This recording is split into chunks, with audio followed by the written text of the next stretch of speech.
কাঁচা টমেটো দিয়ে মাছ এভাবে রান্না করলে সবাই অনেক বেশি পছন্দ করবে। যাকে খাওয়াবেন সেও অনেক বেশি পছন্দ করবে। তো আর কথা না, রেসিপি শুরু করছি। প্রথমে মাছগুলো ভালোভাবে ধুয়ে পরিষ্কার করে হলুদ লবণ মেখে মাছটাকে ভেজে নিয়েছি। তেল দিয়েছি প্রায় 3 থেকে 4 টেবিল চামচের মতো। তেলের মধ্যে মাছটাকে ভালোভাবে ভেজে নিয়েছি, দেখতে পাচ্ছেন। উল্টিয়ে পাল্টিয়ে, বেশি ভাজার প্রয়োজন নাই।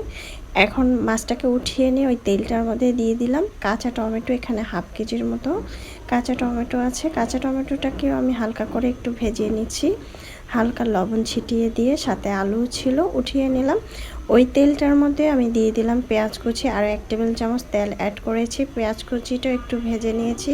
সাথে একটি তেজপাতা ছিল, আদা বাটা রসুন বাটা দিয়েছি হাফ টেবিল চামচ।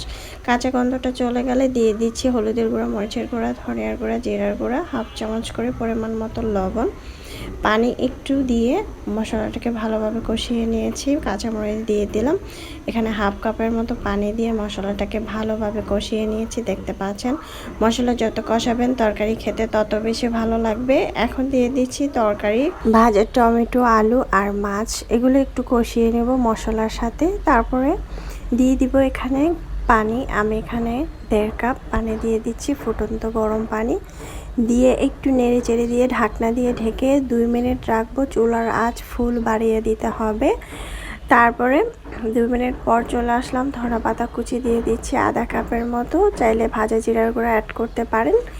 এই পর্যায়ে আমি এটাকে ধনা পাতা দিয়ে চুলার আঁচ বাড়িয়ে দিয়ে 1 থেকে 2 মিনিট রেখে তারপরে এটাকে উঠিয়ে নেব। আশা করছি আমার আজকের রেসিপিটি আপনাদের ভালো লেগেছে। ভালো লাগলে অবশ্যই চ্যানেল সাবস্ক্রাইব করে লাইক দিয়ে পাশে থাকবেন। যারা ফেসবুক পেজ থেকে দেখছেন তারা অবশ্যই ফেসবুক পেজটাকে ফলো দিয়ে দেবেন।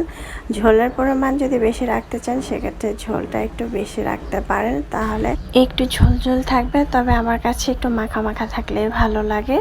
এখন আমি একটি বাটিতে পরিবেশন করে নিচ্ছি। এটা খেতে অসম্ভব মজা হয়েছিল, চাইলে ট্রাই করতে পারেন। আল্লাহ হাফেজ।